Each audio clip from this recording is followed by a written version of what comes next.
It was less than a rupee. He had a very old cap on his head and rough slippers on his feet. The waiters or the deputy messengers there also wore much better clothes than this. The elected prime minister was taken to his office. He took off his slippers outside the office and walked barefoot and sat on a chair, marking a square. The secretary and other staff were puzzled as to how he had become the prime minister by the power of the people of the country's votes. He ordered the files and started working very hard. The secretary waited in his room for 2 hours to see if the boss would call him now or not. He asked the peon several times whether the prime minister had called me. The peon would answer with embarrassment that he had not called anyone yet. The whole day passed. Prime Minister Sesho returned very comfortably after completing his official work. He strictly forbade anyone from coming to welcome him or say goodbye. That is, he abolished all kinds of protocols. A week passed in this situation. All the staff was sitting idle. The prime minister used to come to the office at exactly 8 in the morning. He would work until late at night. Then he would leave very comfortably.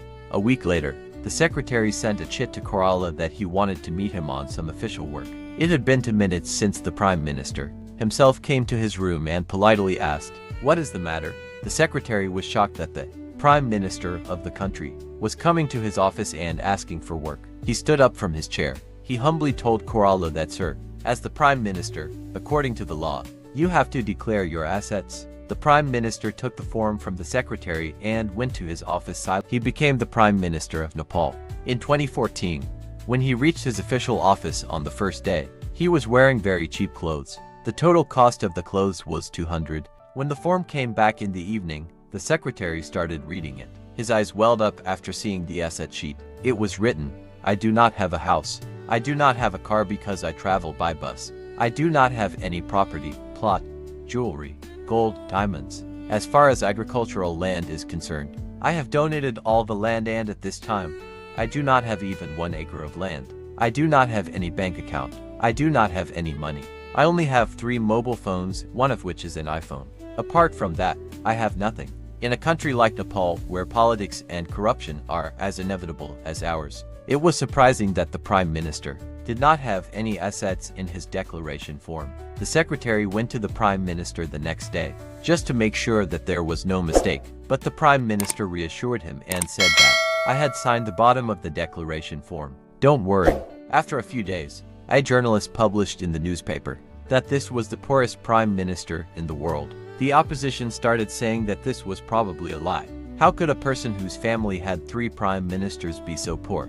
The opposition did all kinds of research, but they could not find any flaw in what Sesho Kerala had written. In fact, the prime minister had nothing. He was a victim of financial mismanagement. During an official visit, he received $645 from the government. After the visit, he deposited all these dollars back into the government treasury, saying that no money was spent on his visit. Therefore, these dollars are of no use to him.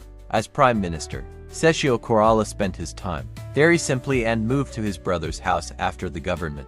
In his last years, he was diagnosed with lung cancer. He did not have money for treatment. Members of the political party collected regular donations and then he was able to get his treatment. However, he died in a government hospital in Nepal in 2016 while fighting a deadly disease like cancer bravely. Even today, when you read books written on his life, your eyes get wet. One asks, "Oh God, such ascetic people also rule this world. They win elections and do not allow even a speck of corruption to fall on their lap. They leave the world in this poverty. I pray to Allah Almighty to give Pakistan such politicians."